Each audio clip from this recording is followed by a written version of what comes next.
Welcome back to season 2 of Champions of Marketing. I had a little bit of a break, but I'm back now.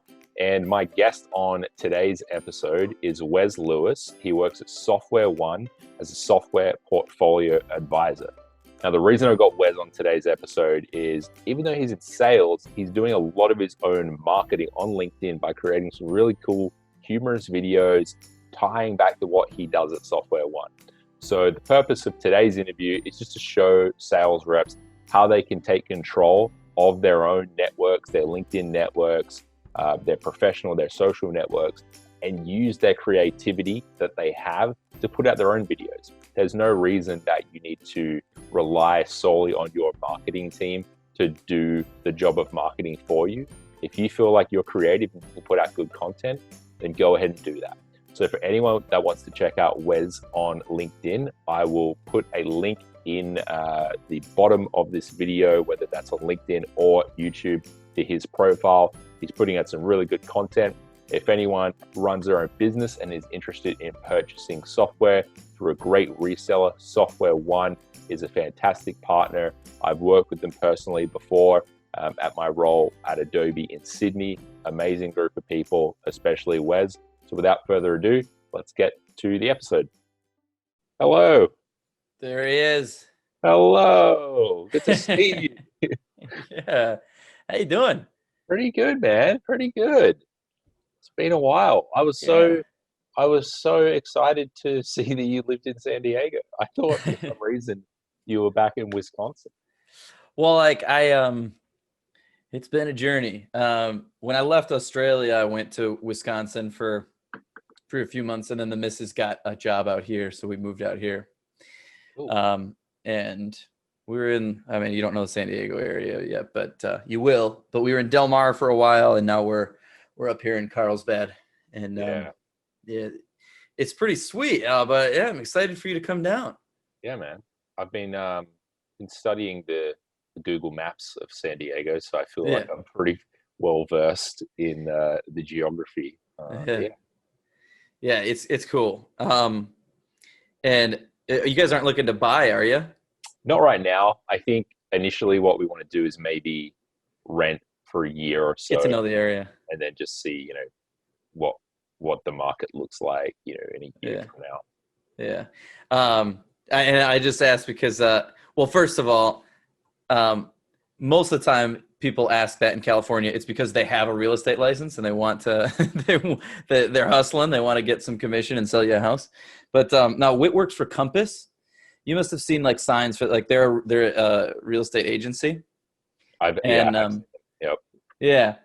So she could hook you up with a good agent, depending on where you're looking when the time that'd comes. be good. I'm speaking to an agent already who's helping us out with some rental stuff. That's cool. But when we're in the market to buy, then I absolutely would be looking at that. Yeah. Are you guys renting or did you buy up there? We're renting. Yeah. Buying is a tough pill to swallow. So I'm sitting here biding my time, waiting for the right time. I don't know if it's ever going to come. Yeah. The whole, don't get me started on the economy right now. With stimulus packages and the obvious recessionary effects of the global pandemic that's happening, there's a lot of unknown out there right now. And then we have a lovely debate to look forward to in just under 2 hours from now, which is, I'm just going to start drinking right now because we're going to need it. Yeah, you ought to. Who knows if we're even going to have a proper election, really. Dude, I have no clue. I noticed you have a guitar in the background. I've taken up guitar. Yes. With COVID, taking lessons online.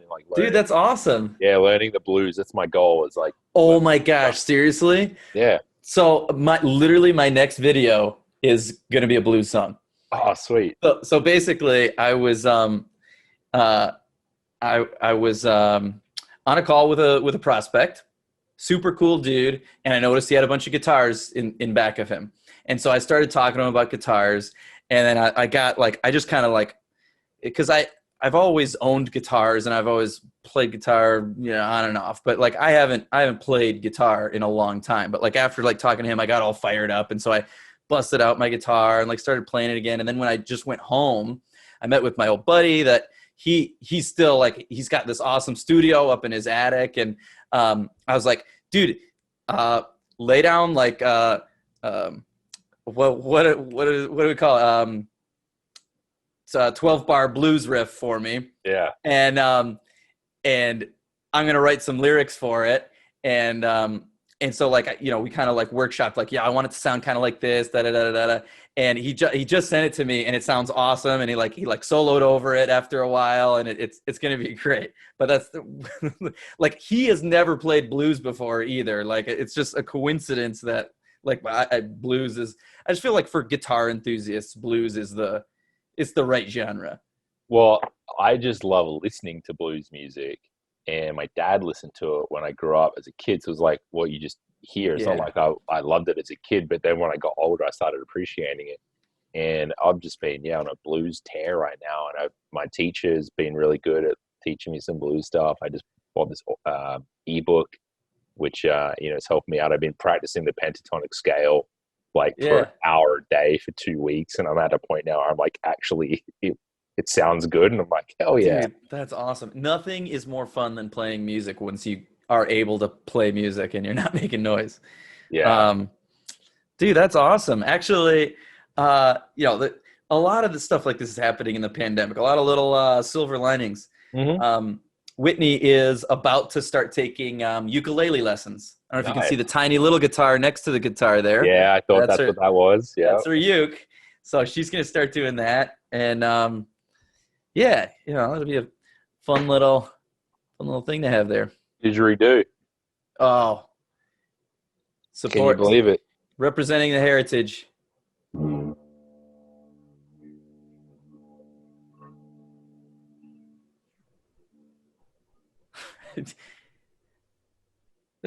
Multi-talented. Yeah, I just got this a few weeks ago. I was talking to a prospect, and he's like, "Oh, are you from Australia?" Yeah. So, do you familiar with the didgeridoo? I was like, "Yeah, I'm familiar. Like, not that I've ever played one before." I'm like, "Yeah, I like listening to didgeridoo music too, just kind of alone. Put the headphones on. It's cool as sound. You do, yeah." And I'm like, I wonder how much one of those costs.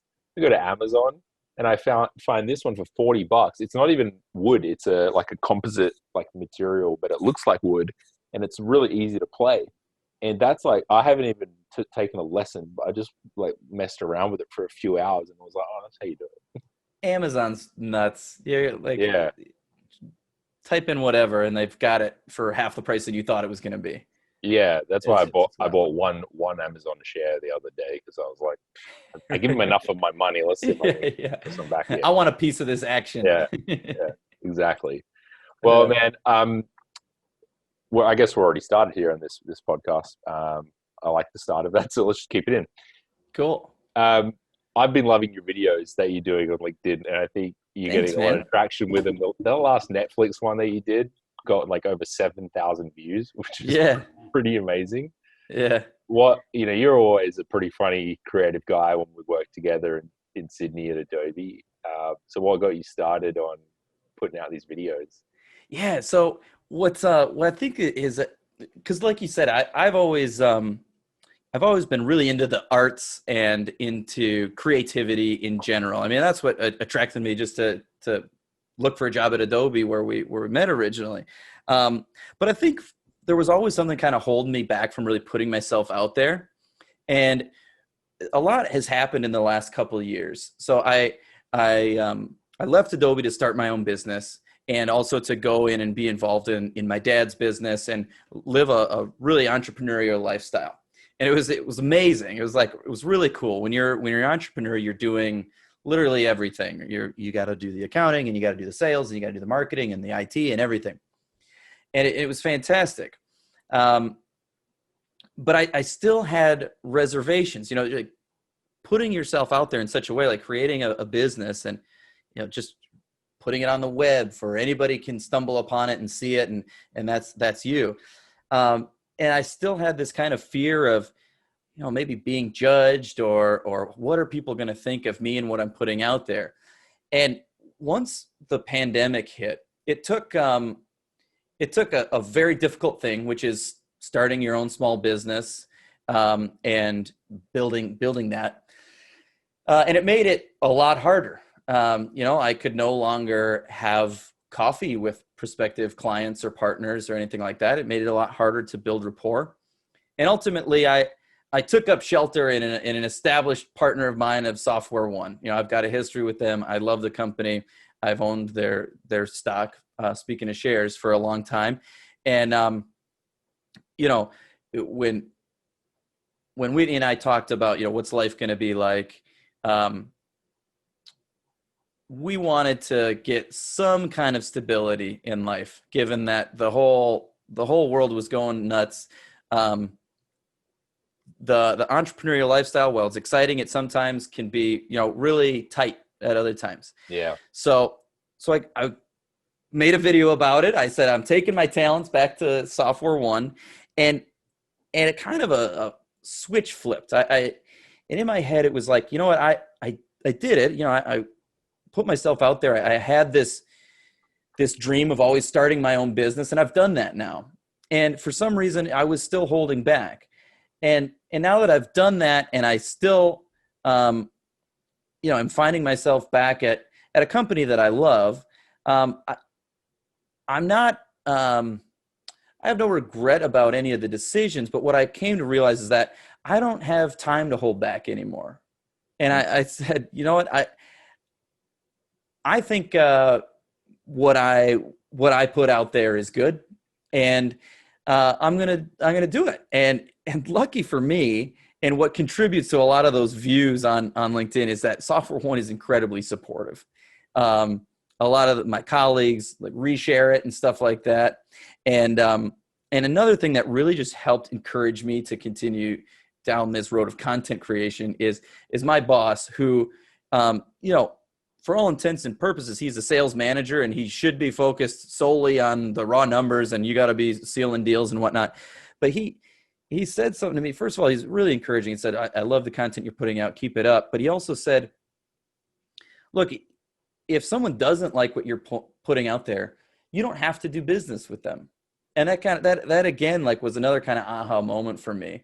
When we're talking about business, it's always like grow, get more customers, seal the deal, and all that. But at the end of the day, we've got one life to live. I'm going to do business the way I like to do it. And if someone doesn't like that, that's fine. That's okay. It's not the end of the world. There are other people who do want to do business with me. And so kind of all those factors came together into, what I'm experiencing now, which is the most satisfied I've ever been in my career, because I've got a lot of support, and I've got the kind of the mental outlook that, I can be free and put myself out there and not have to be terrified of what the world thinks of it. Yeah. While still working at a big company. Yeah. That's awesome. Yeah. I mean, your boss has given you that creative freedom and said, I like what you're doing. Keep doing it. Your network on LinkedIn loves it. I think it's great. It goes beyond just creating your own video to promote your company or what you do. Like, you're building stories. I'm assuming you're writing scripts. Yeah. You're running them by Yeah. Well, the Netflix one that you mentioned was, we had an idea, right? We had the concepts, and there's a lot more like excuses that Whitney came up with. She just like improved a bunch of reasons why we shouldn't watch that show or that show, right? Yeah. Like her comment on, I feel like laughing. Yeah. Like, what? Right. There's a bunch of stuff that didn't even make it to the video. Yeah. And, that's the beauty of digital video, right? I don't have to worry about film. I can just keep the camera rolling, and then we end up slicing and dicing and picking what we like. But yeah, for other ones, like I posted another one recently where I'm walking through the woods, and it's kind of a long monologue of one shot of me kind of telling the story, kind of tying back the humorous bit into what the kind of the business conversation is that I'm trying to have. We had to take that a couple times. If you slip up once, you got to reshoot the whole thing. So it is. Yeah, it takes a bit of forethought.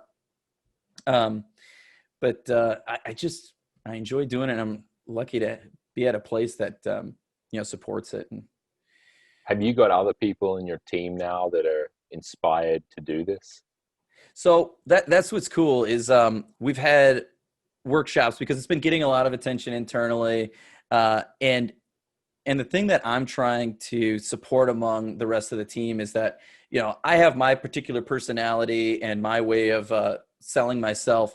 And you don't have to be the same as that, but here's like some cool tricks that you can use to make your personality stand out more by being a little bit more creative and not using the stock PowerPoint template, or not using, not just posting to LinkedIn a link of an article that the company posted yesterday or something like that. Here's just some tips. So the point is that you don't have to just make funny videos like I do, but you can be creative and you can have fun with work to help stand out. And I think that's massive today because, I mean, that's another huge driver as to why I started doing these, because you know me, I like meeting people. I like talking to people. I like socializing.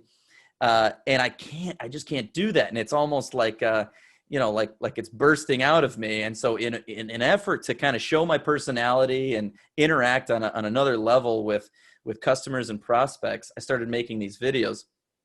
And you kind of have to do that. When I had founded my own business, 2 years ago, I was getting bombarded just because I had founder in my title on LinkedIn. I was getting so many salespeople selling me stuff. And I got to see firsthand how overwhelming it can be. And a lot of them blend together. And if you do something a little bit different, that sometimes is all it takes. Yeah, I think a lot of us in sales, more so in sales and marketing, we want to be able to express who we really are, but you're tied to the sales training that your company gives you, and you're tied to what you think is being a professional salesperson. And then as soon as you finish a sales call, you just like back to your normal self, and Yeah. you're ribbing with your like BDR or your sales manager, and you're having fun. Like usually the funnest part of a salesperson's job is when you're not on calls. Right. But like how do we become more of ourselves without being afraid that a customer is going to look at you like this guy's a goofball and he's unprofessional? Right. And while simultaneously taking that sales training and the good stuff that's in there and incorporating it into your own personality. I mean, Yeah. it is, and it's a balancing act that, some could say, separates salespeople into different tiers. But for me, it's just a personal thing in that, like I said, I don't have time to be anyone other than myself anymore. That's just kind of my outlook on life at the moment. And if someone doesn't want to do business with me, if they don't like what I'm putting out there, then that's fine. I respect that. And we have other reps at Software One they can work with. And if they don't like Software One at all, there's other the beauty of business is that it all sorts itself out. If you don't like it, you don't do business. It's all an exchange, and everything has to be fair, or people just don't do business with you. So that's another kind of thing that I when I was working for myself, kind of had this revelation, because All right, Wes, I've got someone at the door here. One sec. Yeah, that's right. Sorry.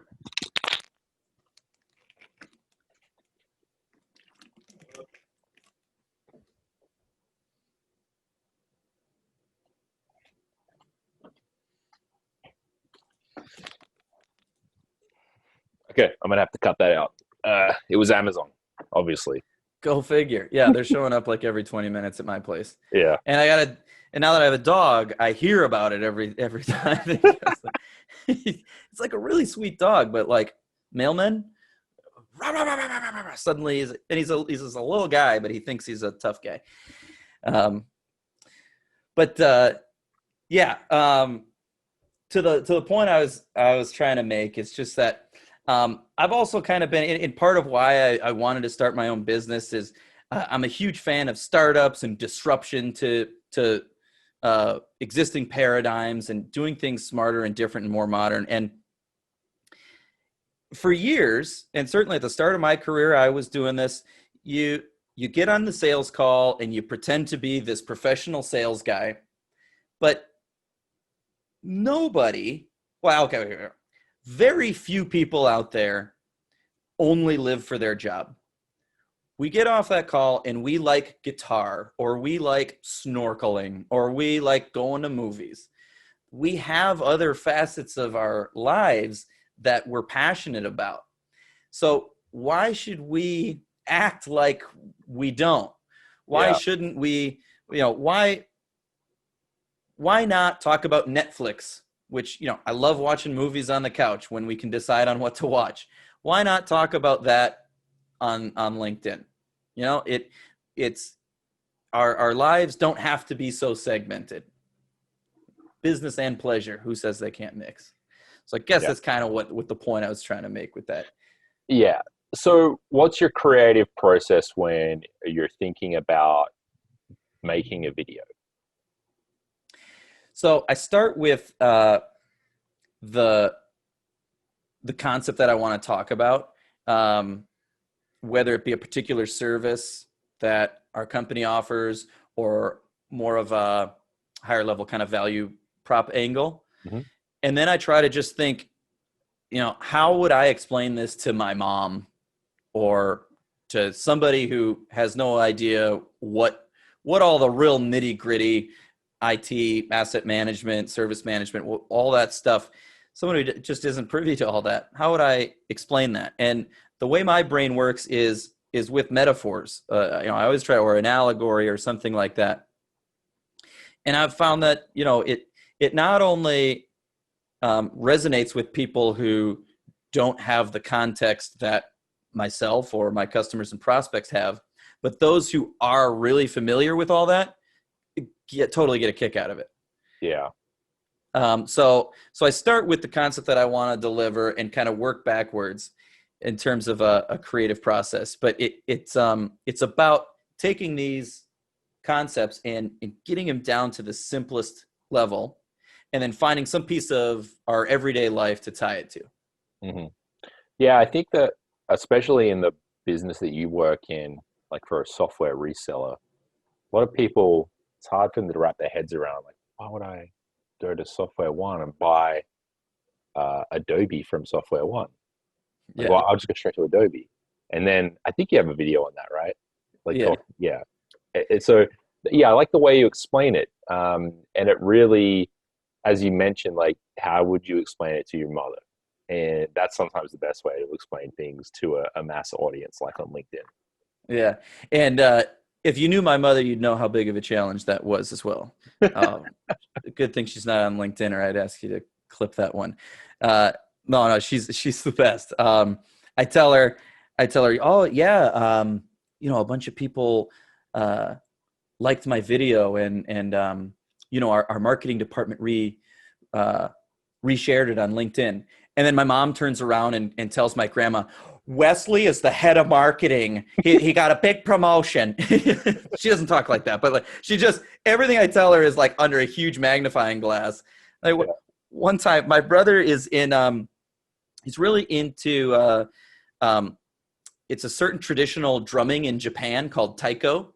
Right. And he was in a dojo in San Francisco when he was living there, and his sensei for the drum dojo received an honor from the Emperor of Japan for international relations bridging America and Japan. And so it was a very prestigious dojo.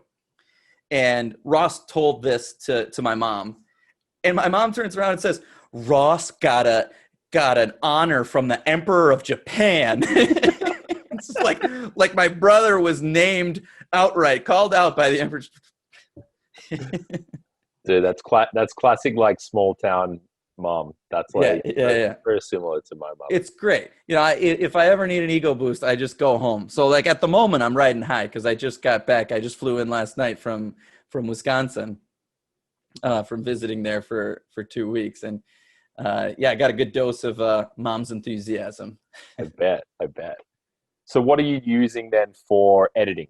I'm hoping you say Adobe. Yeah, yeah. So I started with Adobe Spark, Yep. which is awesome because you can just dive right in.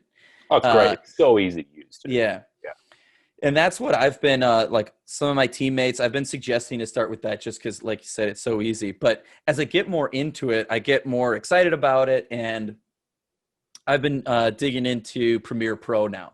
Yep. And what's cool about that, I do Premiere Pro and excuse me, I go to a website called Mixkit, but there's a bunch of websites out there that have stock video and also stock motion graphics templates.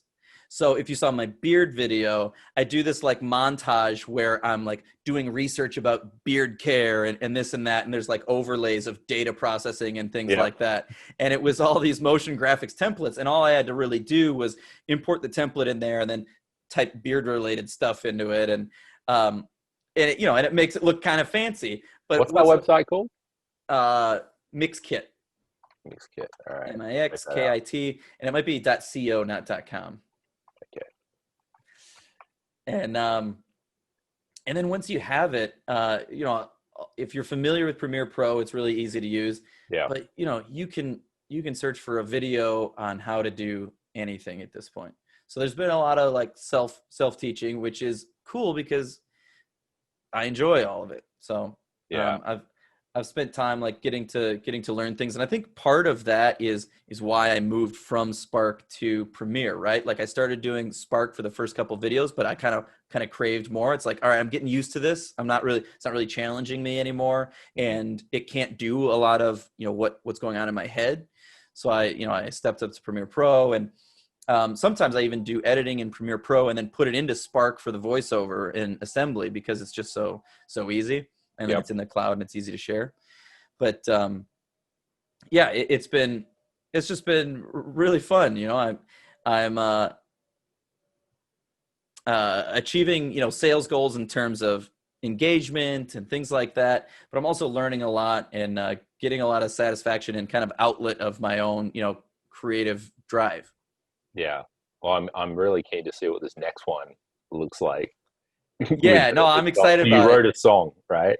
Yeah, well, Okay. it's just a real simple blues song, right? I just it was great. Like we did a little jam so I could kind of give him an idea of what I wanted, and that was like last week Friday when I was there, and just last night he was texting me and he's like, all right, I think I've got something, and it was 10 o'clock my time, so it was like midnight for him. So he must have been like getting really into it. And I finally listened to it today, and he knocked it out of the park. It was awesome. So yeah, stay tuned for that. I'm gonna do a little a little video around that, and then at the end kind of tie it back a little bit. So All right. So what's your advice to someone that's on the fence right now about putting some content out, whether it be going as far as creating your own video or just something simple like starting to post more status updates on LinkedIn,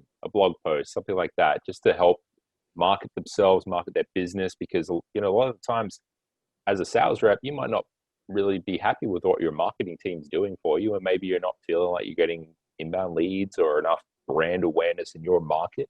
But if you have a pretty good connection list, a good network on LinkedIn in the market that you sell in, then what's your advice to the people to get out there and start doing some marketing for themselves? yeah. So for me, it was all internal. Everything that was holding me back. It was, what are people going to think of this? LinkedIn is a very conservative, channel. Are they going to be okay with me being goofy on it? And it was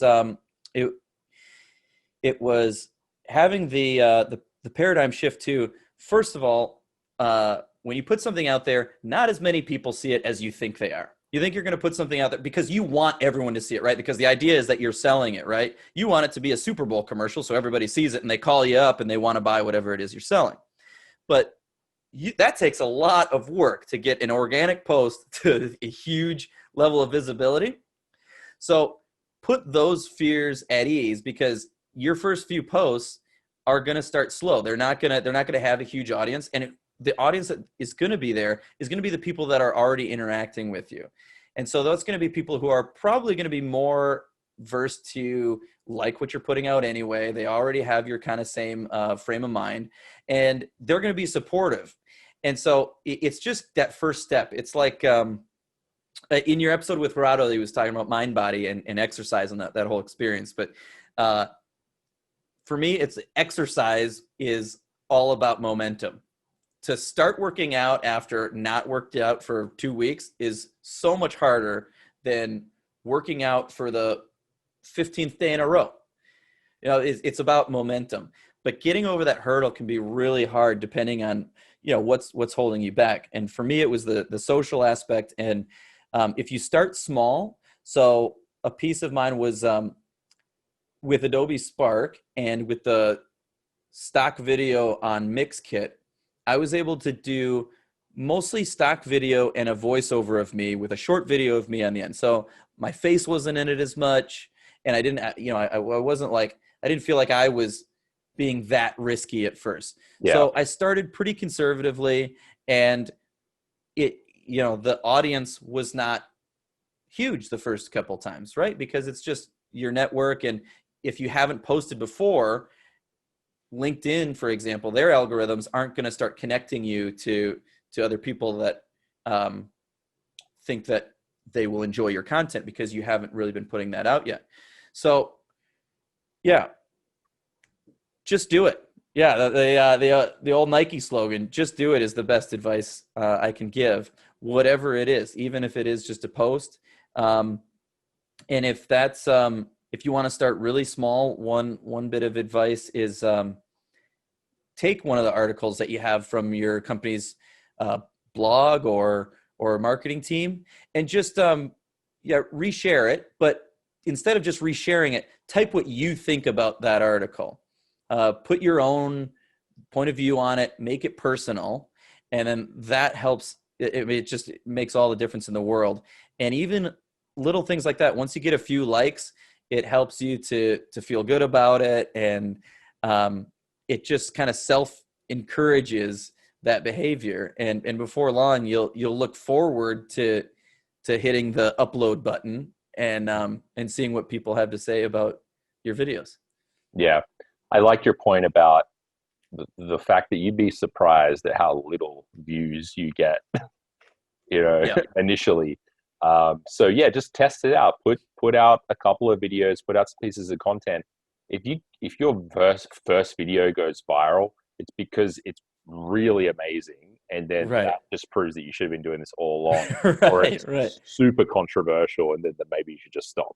So for the vast majority of people out there, it's probably just going to get a handful of likes, and not many people are going to watch it. And if they do, they probably won't even watch it to the end. Like even this podcast, I took a bit of a break, so I'm going to call this season 2 right now.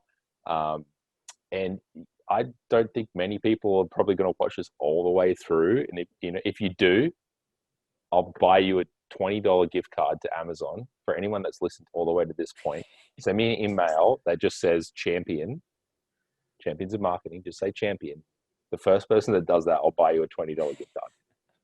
This is just going to prove to people that it's actually kind of hard to get views, even if you're being your genuine self and like putting out decent content, which I think I do. But for me, it's just about like a creative outlet. It's trying to do something different. I don't want to sit at my desk all day. Absolutely. Just trying to sell marketing automation software, which is fun and I love doing it. And Adobe's a great company to work for, but yeah, mix it up a little bit, you know? Yeah. And that's what the satisfaction I get from just finally having a creative outlet is worth it alone. You know, it's like some people journal or do one thing or another. This has given me that outlet, and just from a mental health standpoint, even if I wasn't getting as many views as I am, I'm amazed at how many views I'm getting. It still would be worth it just to have that outlet, like you said. Yeah. Well, Wes, thank you so much for your time. Great catching up with you. Yeah, likewise. Really appreciate it. I look forward to this next blues number that you've got out. Yeah, it's gonna Maybe I'll be able to whip out the guitar in a couple months' time when I get better at the blues. Yeah, and we'll jam when you're down in San Diego. Hell yeah, dude. Hell yeah. That'd be sweet. Amazing. All right, man. Well, thanks a lot. You will see this video posted in a few days, and get ready for the presidential debate in an hour and a half. It's going to be a fun one, man. Yeah. We'll put it on the big screen. Get some popcorn. Okay, mate. Great speaking with you. Thanks, man. Good to see ya. Bye.